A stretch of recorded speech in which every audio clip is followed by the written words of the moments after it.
नववर्ष के उत्सव पर 2083 विक्रम संवत के इस प्रारंभ के समय इस मेले का संकल्प हुआ और ये प्रारंभ हुआ। आज के इस कार्यक्रम में मंच पर विराजमान माननीय विधायक भगवान दास सबनानी जी, हमारे अपने सबके नेता पूर्व मंत्री मान्यवर उमाशंकर गुप्ता जी और आप सबको भी दोनों हाथ जोड़ के प्रणाम करता हूँ, अभिनंदन करता हूँ। सच में हमारे यहाँ मेले का मतलब मेला आदिकाल से सब लोगों का मेल जोल हो, एक साथ अपने जीवन के इस आपाधापी भरे समय अभाव के जीवन में भी हमारे सबके बीच परस्पर आत्मीयता बने और अनजान से अनजान व्यक्ति भी अपने साथ आनंद के कुछ क्षण एक साथ गुजारे। उसी के साथ साथ विविध प्रकार के मेले के अंदर लोक रंजन के, मनोरंजन के, स्थानीय उत्पाद के विक्रय के ये जितने स्टॉल लगते हैं, सच में अपनी स्थानीय उत्पादों की बात करते हैं तो ये हमारे स्थानीय छोटे छोटे दुकानदार या अलग अलग प्रकार के निर्माण करने वाले भाई बहन, उनके लिए भी मार्केट मिलता है और बच्चों के लिए तो आनंद आ जाता है। ये झूले चक्री का जो मज़ा है, जोरदार आनंद के साथ एक बार ताली बजा करके अभिनंदन करें। उत्साह उमंग के साथ रंगों भरी दुनिया में, नवरंगी दुनिया में हमारा प्रवेश हो जाता है। और ख़ास करके जब मेला गर्मी में होता है तो और मज़ा देता है।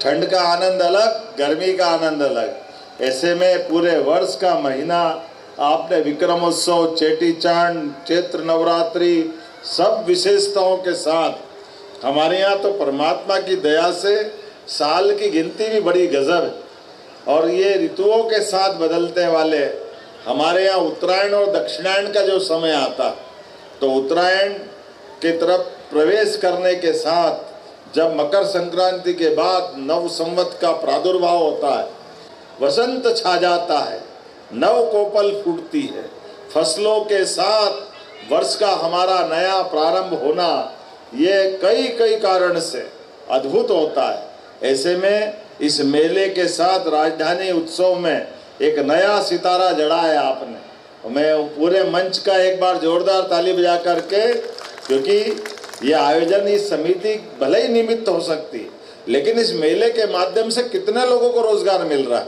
कितने प्रकार के, सब प्रकार के लोगों को मौका मिल रहा है। अलग अलग प्रकार से छोटे छोटे लोगों के जीवन के लिए भी मेला अद्भुत एक अवसर देता है। और मध्य प्रदेश की धरती तो भाग्यशाली, भगवान राम और कृष्ण का जन्म उत्तर प्रदेश की धरती पे हुआ, लेकिन भगवान राम और कृष्ण के दोनों कठिन काल में सबसे ज़्यादा आनंद उनके जीवन का मध्य प्रदेश के साथ जुड़ा। हमें इस बात का भी आनंद है। चित्रकूट में भगवान ने 11.5 साल का समय हमारे मध्य प्रदेश में गुजारा। भगवान कृष्ण ने भी कंस को मारने के बाद उज्जैन में 64 कला, 14 विद्या, 18 पुराण, 4 वेद सब अपने जीवन काल में धारण की। और शिक्षा भी ऐसी, जो पाठ पढ़े वो महाभारत के भीषण युद्ध में भी कर्मवाद के सिद्धांत के बलबूते पर अपने मुखारविंद से पवित्र गीता की रचना का प्रादुर्भाव करके दुनिया में कर्मवाद की शिक्षा देने का काम किया। वो अद्भुत अपने उस जीवन का बड़ा एक ग्रंथ जो बना, जिससे पवित्र गीता सबको दुनिया भर में कर्मवाद की शिक्षा देती है। हमारी सरकार सबको साथ लेकर के माननीय प्रधानमंत्री के उदार वाक्य, सबका साथ, सबका विकास, सबका विश्वास, सबका प्रयास, तो ये मेले के साथ और बाकी चीज़ों पे भी सरकार जन कल्याणकारी कामों में इसी प्रकार से लगी रहेगी। मेरी अपनी ओर से पुनः इस आयोजन समिति को और आप सबको बधाई।